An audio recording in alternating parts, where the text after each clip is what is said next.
방사능 수치는 시간당 3.6 렌트겐입니다. 약한 것도 강한 것도 아니네. 방사능 수치는 3.6 렌트겐입니다. 일단 그건 엑스레이 수준이 아닙니다. 400배는 되죠. 제가 걱정하는 건 다른 이유에서입니다. 이건 소형 방사선량계의 측정 가능 최대값입니다. 그냥 나온 대로 숫자를 부른 겁니다. 진짜 수치는 훨씬 높다고 생각합니다. 제가 맞다면 이 소방관은 손에 엑스레이를 400만 번 맞은 겁니다. RBMK 반응로는 우라늄 235를 연료로 씁니다. 우라늄 235 원자는 총알 같은 겁니다. 광속에 가까운 속도로 움직이며 경로 내의 모든 걸 통과합니다. 나무, 금속, 콘크리트, 살 좀 더요.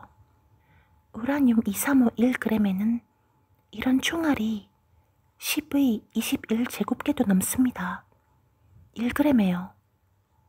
체르노빌에는 300만 g이 있습니다. 그게 모두 발사된 겁니다. 방사능 입자는 바람에 실려 전 대륙으로 퍼질 겁니다. 빗물에도 섞일 것이고요. 10의 27제곱하고도 3을 곱한 만큼의 총알이 우리가 숨쉬는 공기 중에, 마시는 물에, 먹는 음식에 들어갑니다. 대부분의 총알은 100년이 지나도 안 멎을 겁니다. 일부는 5만 년은 갈 것입니다. 바이오 로봇을 쓰는 겁니다. 사람이요. 소련의 우월한 핵산업에 의문부호란 있을 수 없겠죠. 우리가 살고 있는 이 나라는 엄마를 살리고자 아이가 죽는 나라예요. 협상은 집어치우세요.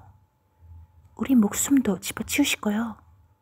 누군가는 진실을 말해야 해요. 우리가 있는 이곳이 바로 위험한 곳입니다. 왜냐하면 우리의 비밀과 거짓 때문입니다. 그게 저희를 규정하고 있습니다. 진실이 불쾌할 때, 진실의 존재를 잊을 때까지 우리는 거짓을 반복합니다. 하지만 진실은 여전히 존재합니다. 우리의 모든 거짓은 진실에게 빚을 집니다. 언젠가 그 빚은 갚게 됩니다. RBMK 반응론은 그렇게 폭발하는 것입니다. 거짓 때문이죠. 과학자가 된다는 것은 순진해진다는 것이다. 진실을 찾는 데만 열중한 나머지 진실을 원하는 자들이 드물다는 사실을 잊고는 한다. 그러나 진실은 늘 어딘가에 존재한다. 우리 눈에 보이지 않고 우리가 보려 하지 않아도 진실은 우리의 필요와 바람에, 체제와 이데올로기와 종교에도 관심이 없다. 진실은 숨어서 언제나 우리를 기다릴 것이다. 그리고 이것이 체르노빌의 진실이 우리에게 준 선물이다. 한때 나는 진실의 대가가 두려웠으나 이제 다만 묻는다. 거짓의 대가는 무엇인가? 그야말로 충격적인 실화다. 미국 HBO에서 제작한 구소련 체르노빌 원자력 발전소 사태를 재구성한 미니 시리즈 드라마다.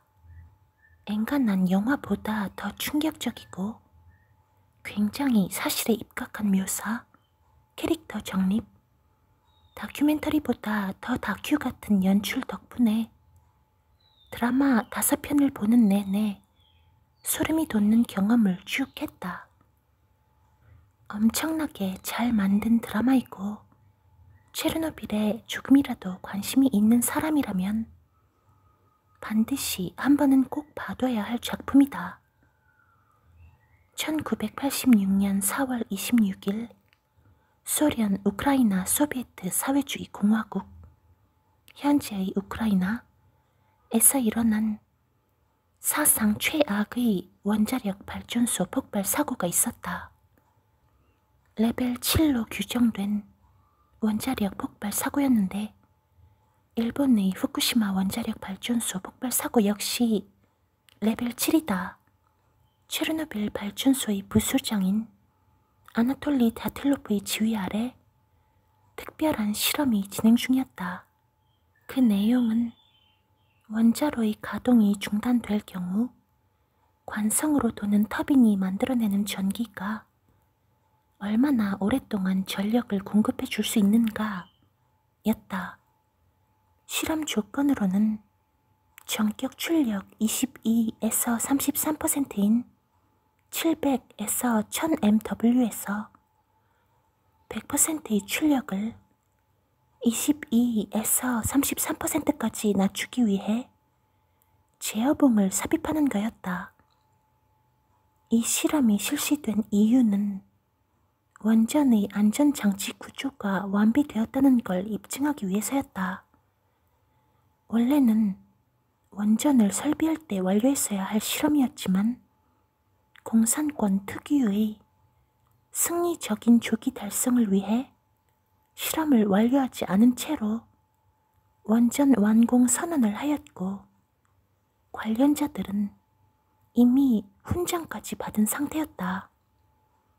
관련자들은 어떻게 해서든 이번 실험을 완료해야 했다.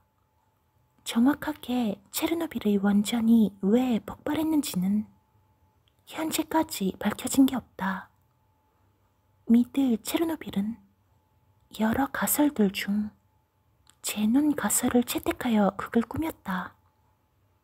3200mW로 운행 중이었던 원전을 700mW까지 낮추는 게 실험의 시작이었지만 1600mW에서 장시간 전하여 실험 조건과 다른 환경이었고 원자로 운전수의 조작 미스로 700mW가 아닌 30mW까지 낮아지면서 원자로 내부의 균형이 깨지고 중성자를 흡수해버리는 제논 135가 쌓여갔다. 제논 135는 우라늄 235의 핵 분열로 발생하는 아이오딘 135가 붕괴하면서 생산되는데 중성자를 흡수해서 제논 136이 되든지 아니면 붕괴해서 세슘 135가 된다. 원자로를 고출력으로 운전하면 아이오딘이 많이 생성되고 시간이 지나면 제논으로 변해서 중성자를 흡수해버리지만 고출력 운전이므로 제논이 그만큼 중성자를 빨리 흡수하는 까닭에 큰 문제가 안 된다. 30mW까지 출력이 떨어져도 아이오딘과 제논의 생산 또한 30mW로 운전하는 만큼만 나오므로 균형이 유지될 수 있다. 그런데 30mW로 떨어지기 이전 1600mW로 출력하면서 축적되었던 아이오딘이 문제다. 이 아이오딘은 계속 제논으로 붕괴하는데 제논이 중성자를 흡수하는 속도는 30mW 출력 수준으로 느려졌으므로 축적되는 것이다.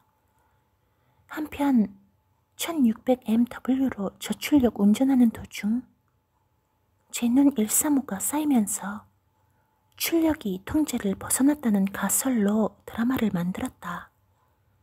당시 발전소에 있던 원전 운전사들은 낮아진 출력을 올리느라 제어봉을 수동으로 빼내게 되었고 그 사이 급수 펌프까지 가동시켜 노심 압력을 올리고 수동 제어봉을 6개만 남긴 채 전부 뽑게 된다. 규정상 최소 수동 제어봉은 15개였고 15개에서 16개 RBMK 원자로를 가동시키는 게 일상이었다.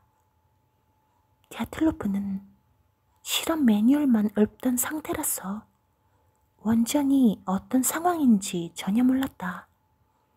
실험자들은 200mW까지 끌어올린 출력으로 실험을 시작했고 안전장치를 가동한 채 제어봉을 삽입한다. 노심 중단에 축적된 제논에 의해 중성자 반응 분포는 물로 가득 찬 상단과 하단에 쏠려 있었다. 물은 중성자를 잘 흡수하기 때문에 그동안 끓어오르면서도 핵 연쇄 반응을 잘 억제시키고 있었다. 그러나 안전장치 가동으로 제어봉이 내려오면서 흡수제 역할을 하던 물이 밀려가고 감속제인 흑연이 들어가자 노심 하단의 중성자 연쇄 반응이 단시간에 폭발적으로 활성화된다. 원자로를 꺼야 할 안전장치가 오히려 중성자 반응을 늘리고 출력을 올려버리는 현상이 발생한 것이다. 이로써 체르노빌 원전은 정상 출력의 10배인 3만 MW까지 출력이 올라가고 내부의 열이 과하게 상승하면서 핵연료봉이 파손되고 달아오른 핵연료와 물이 서로 접촉하면서 한꺼번에 끌어올라 증기 폭발을 일으켰다는 가설로만 체르노빌 원전 폭발 사고를 분석하고 있다. 어찌됐든 그날 폭발한 체르노빌 원전에서는 히로시마에 떨어진 원자 폭탄의 400배가 넘는 방사능 물질이 누출되었고 전 세계적으로도 전례 없는 최악의 사고로 역사에 남게 된다. 드라마의 도입 부분, 사건 당시 원전 지붕에 불이 났다는 신고를 받고 출동한 소방관 바실리 이그난텐코는 물로 불을 꺼가면서 주변에 떨어진 부드럽고 검은 물체에 관심을 갖는다. 아니나 다를까 그 물질은 원전에서 폭발한 흑연 조각이었다. 그 조각을 만진 사람의 손이 두꺼운 소방용 장갑을 낀 상태에서도 심각한 화상을 입는 것을 보고 이상하게 여기지만 결국 방사능 피폭이 심해 끔찍한 죽음에 이르게 된다. 그의 부인이었던 류드밀라 이그난텐코는 상태가 심각해진 남편을 따라 모스크바까지 따라가지만 끔찍한 고통 속에 죽어간 남편이 남긴 아이 역시 출산한 지 4시간 만에 사망하는 등 체르노빌의 악몽을 정면으로 마주하고 있던 일반인이었다. 하지만 현재까지 살아있는 실존 인물이다. 다른 남자와 결혼해 아들까지 출산하여 잘 살고 있다고 함. 체르노빌 사건을 제대로 파악하여 실전에서 고군분투하는 인물로 발레리 레가소프가 등장한다. 그는 드라마 체르노빌을 이끌고 가는 주역이며 실제로 KGB와 연관된 자신의 삶을 비관하여 여러 증거들을 남기고 자살을 택한다. 작중에서 그를 도와 모든 지원을 아낌없이 퍼붓는 소련의 장관회의 부의장이자 연료 동력 부장관인 보리스 셰르비나는 과학적으로 접근하는 발레리에 비해 현실적인 관점에서 사고를 수습하려 노력하는 인물로 묘사된다. 처음엔 그저 자신에게 부담이었던 발레리가 눈엣 가시였지만 발레리의 논리와 과학적 지식으로 그리고 진심으로 국민을 위한 행동들을 옆에서 봐오며 보리스 역시 조금씩 마음이 변해간다. 또한 KGB에서 시시각각 발레리의 목을 조여오는 걸 목격해온 뒤로 발레리에게 굉장한 용기와 힘을 실어주는 인물로 묘사된다. 미드 체르노빌에서 유일하게 허구의 인물로 만들어진 인물은 울라나 호뮤크, 연구소에 날아든 방사능 물질을 판별하여 곧장 체르노빌로 날아가는 멋진 여성이다. 소방관들이 원전 지붕에 불을 끄려고 뿌린 물을 덮으려 모래를 헬기로 5,000톤이나 쏟아부은 발레리에게 원전 용암이 지하수에 침투해 근처 강까지 방사능으로 오염되는 꼴을 보고 싶으냐? 라고 말하며 상당히 엘리트적이고 냉철한 역할을 한다. 그 당시 체르노빌에 모여 자신들의 지식을 나눠가면서 사태를 수습하려 했던 모든 과학자들을 상징적으로 만들어낸 인물이라고 제작진이 밝혔다. 레가소프와 마찬가지로 KGB에게 쫓기는 신세가 되지만 끝까지 살아남는다. 체르노빌 원자력 발전소 소장인 빅토르 브류하노프, 그리고 원전 사고에 대한 책임을 갸틀로프에게 미루는 니콜라이 포민 등 사건의 주범격인 인물들이 나누는 대사들이 실제 있었던 일이라고 생각하니 원전 사고보다 더 소름이 돋을 지경이다. 드라마 후반부에 소련이 그렇게 싫어하던 미국에게 싫은 소리 하면서 빌려온 로봇과 자신들의 달 탐사 로봇을 원전 옥상에 올려 폭발한 원전 아래로 흑연 조각을 떨궈야 했는데 로봇 속에 들어있던 칩이 다 타버릴 정도로 방사능 수치가 어마어마했다. 그래서 결국 택한 건 바이오 로봇이었다. 사람들에게 방사능 보호복을 번갈아서 갈아입히며 한 사람당 90초 정도의 시간 동안만 흑연을 삽으로 옮기는 작업을 했다. 체르노빌 원전 폭발 사고로 소련 전국적으로 60만 명의 사람들을 징집했고 남아있는 가축을 죽이는 일과 방사능 수치를 재는 일을 주로 시켰다. 드라마에서 보면 당시 소련의 서기장이었던 미하일 고르바초프가 체르노빌 원전 폭발 사고에 대해 주변국들 그리고 우방국, 적국에게 상당히 굴욕적인 일이라며 분노하는 장면이 나오는데 그 당시 공산당 최고 권력자의 위엄과 자신들 손으로 저지른 사고로 인해 세계적으로 핀치에 몰리게 된 소련의 속사정을 잘 보여준다. 체르노빌 원전 폭발 사고 자체가 굉장히 공포스럽고 드라마틱한 면이 없잖아 있어서 기본 이상은 먹고 들어가는 드라마이지만 실존했던 인물들과 배우들의 미친 싱크로율, 그 당시 소련의 미술, 건축물, 심지어 타고 다니는 자동차까지 극세사처럼 복각해낸 HBO의 실력에 혀를 내둘렀다. 이 드라마에 대해 전혀 모르는 사람에게 사고가 있은 지 얼마 되지 않아서 제작된 드라마다 라고 체르노빌을 소개하면 그대로 믿을 정도. HBO의 드라마는 열의 9은 명작이라고 하는데 드라마 체르노빌은 명작의 기준을 훌쩍 넘어선 드라마다. 앞으로 HBO에서 만드는 드라마가 조금이라도 내 흥미를 끈다면 이유를 막론하고 찾아서 보게 될 듯.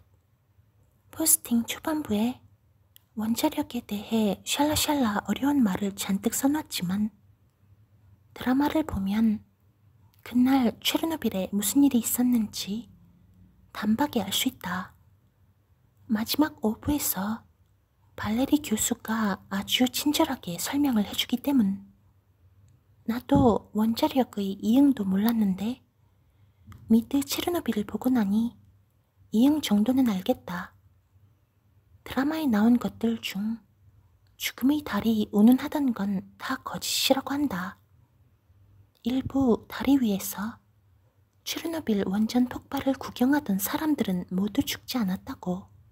발전소 내부를 드나들던 사람들, 근처에 있던 사람들 모두 개개인의 피폭 정도가 다 달라서 누구는 생존했고 누구는 사고 며칠 만에 죽고 그랬단다. HBO의 미드 체르노빌을 보고 나면 이윽고 우리의 주변국인 일본의 후쿠시마 원전 사고가 바로 떠오른다.